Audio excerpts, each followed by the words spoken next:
kel mizo production na tangin ole kan thret thau angin ripui covid-19 chuan khovel atwa mek renga chuan tuna hian Mizoram district capital jinga pakhat serchip khopui veng pakhat veng lun tak le veng lung rual tak chu a mai bik hau lo mai le he ripui hian August ni som pani sang ni somni pakhat khan he veng hi ron lu chilin tum khata mi somni chuang positive mu ni in chuti rolin positive contact in samnga velai karkhip ani zui bok viang chung ko thler tin mai chu are thuap mai le hetiang alo ni ta ka chuan VLT ruam man na in hei vein ni som pariat August sang ni somni pakhat ni lai ni hian test run pui mas test nei ani taruk maya tumdan chuan naktuk ni som pakwa po hian chunjam tum ani nge tuna hian rikai mu tharte CCC lama da ngal zel andi wa choi chuang ni nam hun moi zo sang lo test tu ai tar thup maya wini hian hun dia test andia hei tuna kanam le hi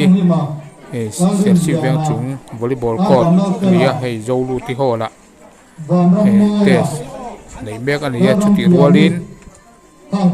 veng thanglama khuan JM High School test hi nei mek bok ani wini hi hei khuwa anum vak lawa khuwa achia chuti chungin VLTF malak te mipuin ngai poimo in le hersi hi kan hlau tlanga venia thu oi takin test turin mipui kala film khur takin distancing nen tian ku kan huang khuan anin tar thup mai ni hello tupa negative te ko ka film khur tak mani na online kum tu ra ni tuna hian quarantine lai in somnga chuang ma tian positive mobile ani zel maya chuti rualin contact tracing an ommek zel bokani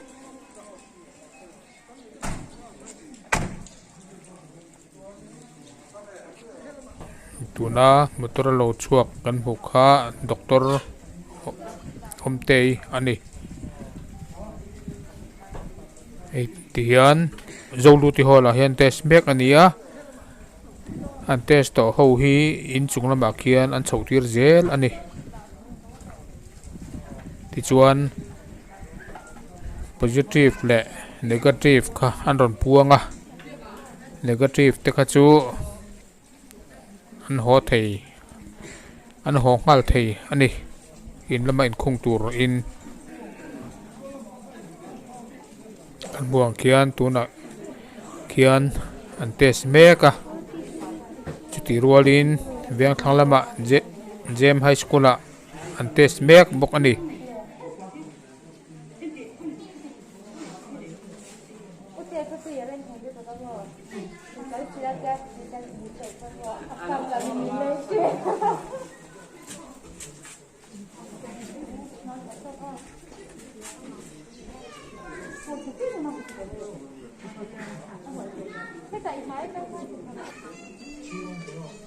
test mek zela tuna hian kan VLTF ruai tu te po an boi hle mai ain dai lo mai ni then an positive vea then home quarantine an ngaya ain dai lo hle mai tuna hian UMS ruai tu te nen tangtlanga ain dai lo hle mai ni positive te hi CCC lama purcho an ngaya tuna hian driver pu PC lal romboya terova kan bulahi oma ani hi heng positive te atul hun phurkol vel turin in pumpek top maya ani hi biang biang na kan han nei don ani ole putero ripuin serchip ko pui men ron lo chil chokhan positive te phurkwal tur khan in pe ni in kanor i huai senin i fak hle maya eng tik tang chi khan nge iluin pek vele alen tran tirte nikum mars thatira khan serchi bakan ho toten district hospital covid-19 medical team an te ta chuan ambulance driver in min da ngal chu ta tang chuan voi ni thlangin kala om ani le atira hetia engti halin pe mai theinga ini le atira kha chuanin ka keima ni thuni lem lo putan nei kan nia putan ti turam in tiang khan kai kan ti ve ta charchara te chuan kan lo phur ve tak charchara chuan putan experience nei to inia tin ti hian ka kutan da top mai ni ani mo ani le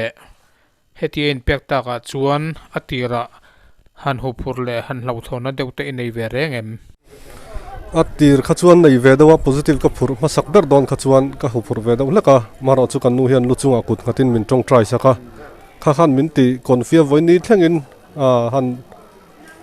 lo le han shem em hi ka nei lem to lawa maro chu taksa han nom lo dau han pai lo dau chang hi chu ka nei ve zeu zewa chu tiang ti lem lo zona positive phur ngor ngor hi chu kan ei zon na te na sang tak te ni lem lo mi te tan mal som na kan lo ni ve theina te alo ni awang le pathian nutrition la te min pek te mang tang kai in ti hian an ti chho ve tang tang ani inu chu afak hle mai ani le ti hian positive ho in phurkwal vel ania eng ang takin nge in en kol in thuam na PPE hian aveng thabok chu in iringem eng ang takin nge PPE hian na thole sarkar la matangin PPE supply thatang mai kan donga kan voi kha thak poi sang ni le ti man zel ani a maro chu a then enga mo thalo dau han pan dau ta chu om thin ma se a thapa ngai ve kan ha kai ma ni ta na hlom lem lawa tin kan atir te positive kan phur ma training kan nei ve ka training nei ve kin PPE phel dan te hak dan te kai thaina chan som turang song song kha training na hianin min thil ve ka tiang chuan kanan ti SOP fel tak sarkar min pe a so tiang kan ti chuan han kaina chan si om vak lawa tin motor hi riat angin dai dan vek ani a maro chu van doi thil thu chon kai pal te chu om thei thawa kan thian te engmo zat an kai to a film khur takin kaina chan chu til tukina tamlem lawani chuan ani le PPE chu in su thin nge in sanitize thin nge ni a adang in hazel kan thak dau ngar ngar tun nai te phei chu ngai kan hame ulawa maro chu tlem lai dau chatlak dau lai te kha chuan khi laia triple c an lo sanitize veka lo da thiang hlim hnuwa anga hi kan hale thin ani ani tak chu chuan ani le tuna po heng positive muthar ani mek zel sia heng te hi hete tang hian cc a in thoi ngal mai chuan kring lowa ina an hote tenga anin sim te po angai nga an ina in vakala in na tangin in varhoi chuak tina emni an ina tangin kan in throi chuak mai zel ten ina anin siam zo hian an ina tangin kan throi chuak tlang pui ani le heng positive in purte hi CCC a eng ang nge in han thlen thin CCC lama eng ang nge an lo don sun cheu triple c a khian an mani kong ka pui zona kan da chu ta tang chuan an lut ve maya ke ni a thok tu te in ti thiang hlim na tur la in bol na tur te om ve ka khilai a thok tu tan min lo tuita min lo lum thina chu ta chuan ke chu ka in ti fel fa ya motor te hian kap thiang hlim le ve ka chu min nuwa manin lam kan pan chau zel i chung te hian han hlau deuh na che hian nei ve che em nei ve thawe chung te an nom lo deuh le ke ka thitlang ma do chon an nuam hin ti lo thina ni ka chung te hian tin thenom khoweng te po hian nuam an ti thia lawa mani po kan in kim ki a engmo chena chuan maro chu ti hian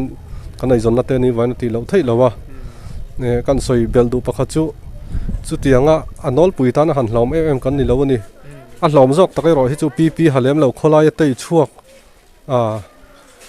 kal na chin kai na chin thria lo mi mo za ta nom to ta hian a hlom je chu thria ta ke ni pp ha chu tan hi chuan kai na chan se chu atlem zok ka thria ke ma chuan ani mo ani le chung kwa nupui fanau te ne na han mutlan chu in thul chuang lawang ti ro thul chuang lawa ni kum khan hetia an bo kan an boi do hi chuan kan pi ten kan ho tu ten rom han na fel ta kan siama ni kum te khan sri dia te tourist lotsa te tks camping center ate quarantine kan ni kai ma po hi chung te na holowin ole malam hun in thelwa in ris tak meu ania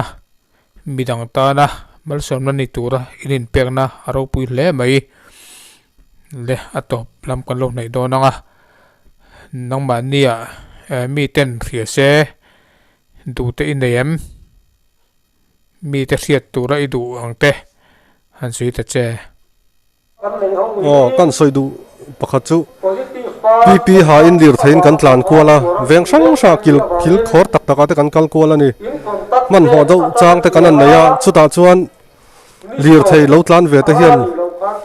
attention milo pe sam se kan duwa chumi ni lo chuan in ti palte om thaya mani po motor pakhat chu kan in ti pala in ti pal hi hlom pp ha chuan duangin khualo hmu fia thei lowa a phui khop moya chuwa chuan lir thei khal tu te pon min lo veng thong ve dawa ambulance khal hi chu min lo kian ve zel turin kan som ani lir thei khal tu zong zong te po chu ni mai ole in kom le hun ren chang thatak kan le ya kalom du tu ke ke po ka lo me ole kabulami hi pubi van lalngura veng chung vcp ni in vltf chairman ani ngal boka hei rin lo deuh main ai ria chunga ripui ron lu thut maya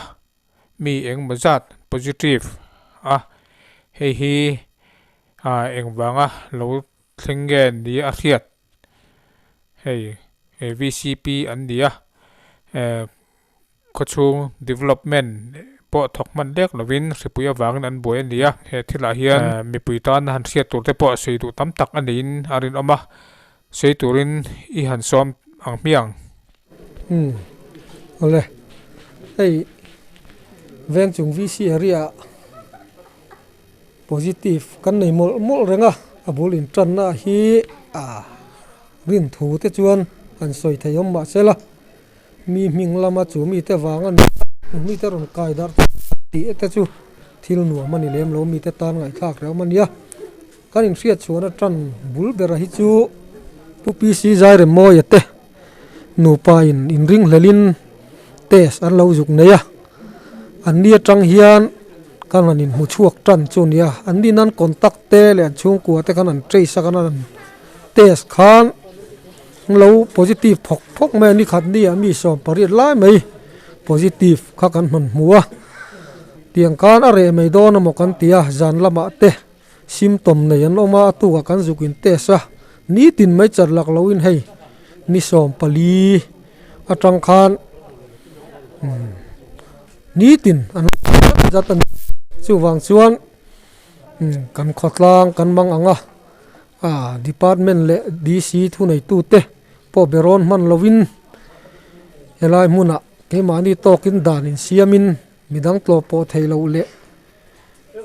restriction la kana in siam ringota tin community care center te po kana in buat sai te po ngai bai theya chung te chu kan din muna nia mi puinol puin hemi kan han ti zo hian kan la test le dona engza thinge kan in hu chuang ti hi rin thiam ha chu theya wa first contact atang ri hian an tok mai thei boka ega nge kan din mun tur hi riat eng po ni sela tun din muna chuan kan area hi mi te hlau ron mi te tana kalcha kom lo tak mai din muna kan ding me kania vania hian heng hi medical lama health department lama kan thok tu tenen thei to pin tran kan an la anga reilo te hi kan bo thei tura kan an ngaya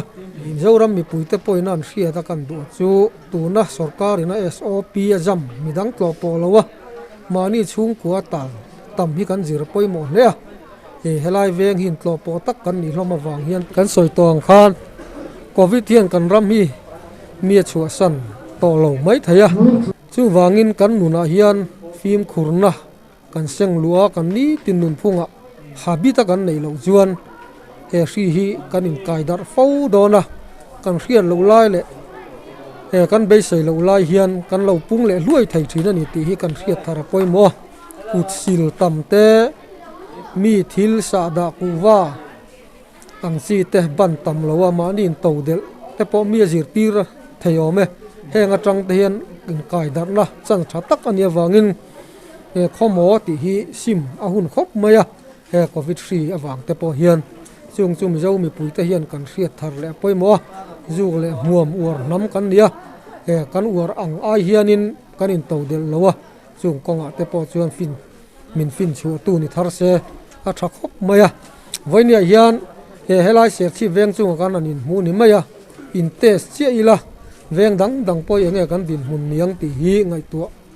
he in hi tha phang ang renga chu wang chuan mi tin te phim khura heng ang din hun kan thlen lo na tura lo in veng lok turin kan in cha ni te se ole alom om lu tu ke voin hi te serun pui ni na August ni som pakua ninga ni ania hey an loin test zo to a mi pui an lo rem to a amaro chu kidai zo lu ti hola khian mi mal tele pol thang ina VLTF te tan pui na an ron hlan te an boi pui meka king an boi pui tu te biang na te pok kan han nia tin chu ti line hei mi pui an rem tua hol we khian mi pui min phal te pol thang te lai mi mal thang ina an pek te an da khoma aba in an lo pereng tua an sem reng tua tun a khian eng ba zat ala oma ala ron lun mek zel bok ani tun hol khian kan lu tanga boi pui tu te biang na te pok kan han nei don ani ole hey lai hian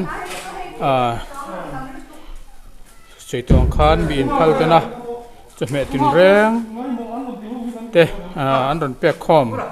tuna hian an boi pui meka ama atang to khanin thil pek hi dong renga sem reng boka tuna hian hei sian eng ba zat mei mi te mi in phal ta thil pek an vom khom tuna hian khoi tu ten an boi pui le mek ani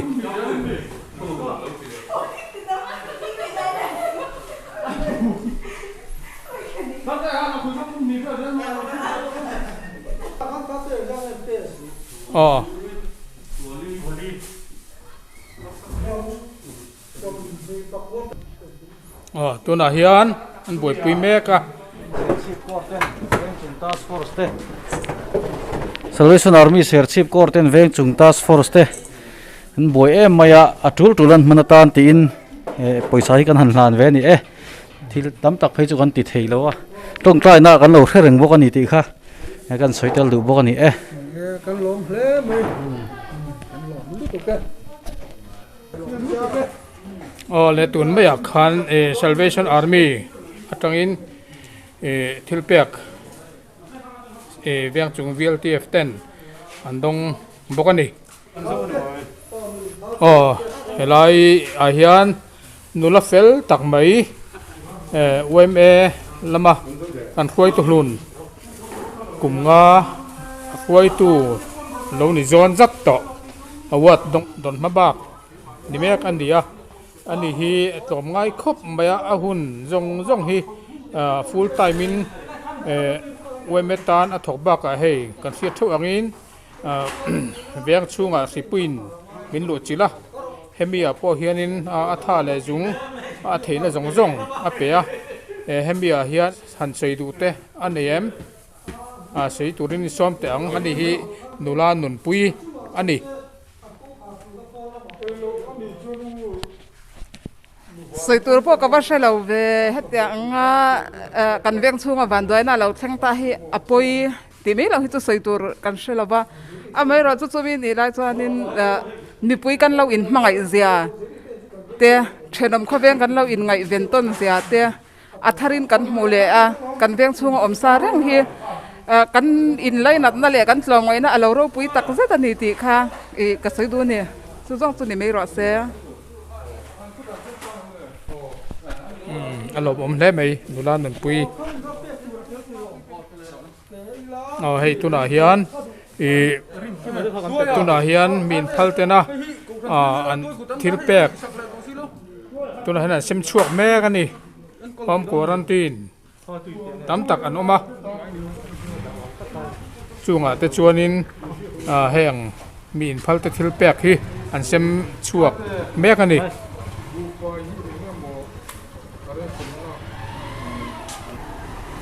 helai hian hei pulal thamuana puthatea serchi vyang chung oi me secretary ania ani hi ain pe jaw em maya kong engkima oi me kan kun leke tak zet ania hei tuna sipuin min han nang thawa oi me malak na pi lama lo boi le maya he kan thi puina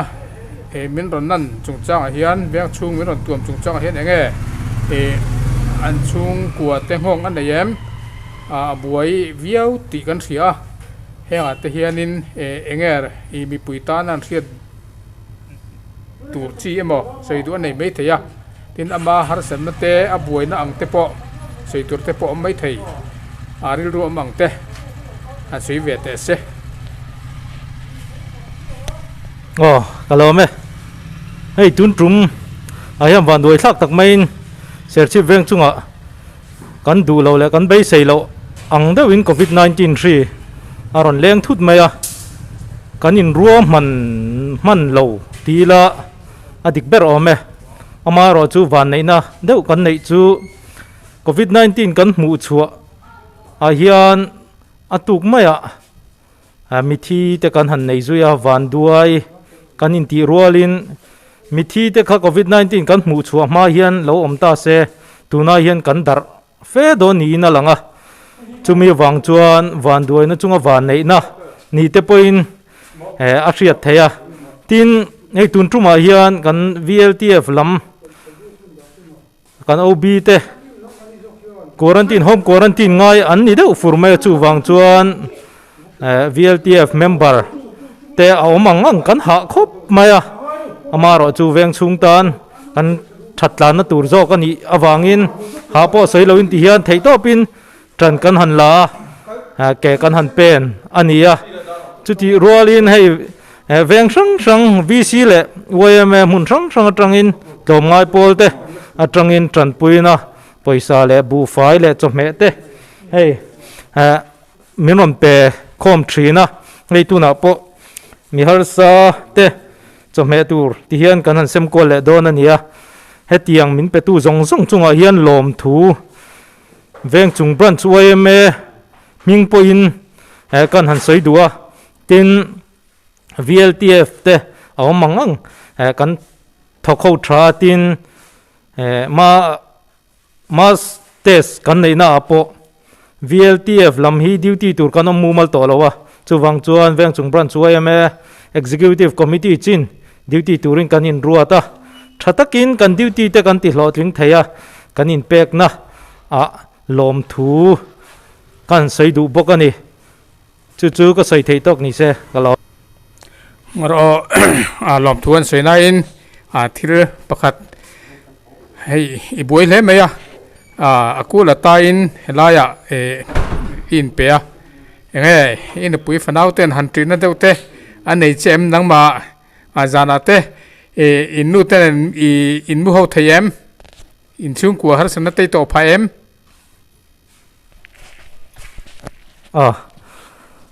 har sadna kan kat to pha lowa ka ho hian ka thom no hi bathroom a tian ka da topa chu a ran pa in kan suwa tin kan bual nga la chu ni mai zan lama hi chuan khum sanga keimain kamu ani ani mo o alom ome hun tha min pe ka wangin lom tu ka soye ole sui tong khan bol le mi mal thil min phalte thil pek ti hian alo kal rui maya roi tu te a in dai lowa thenin an sem chuaka alo la lun me zel boka weme secretary na siang khan duty turpo nain dai zo lowa tian a then in an sema tuna hian test ni na mi puyan rem to a tuna hen tlai lam niin tian in da fel me ka ang te an boi em a VLTF lam then quarantine sia roi tu te ten wei me ten an tang tlang in ti hian an boi em a tuna hian an chet vel na in da fel vel me ani wei me te thoro pui em a VLTF te an thoro puya tang tlang in tian than ngai takin an tok ani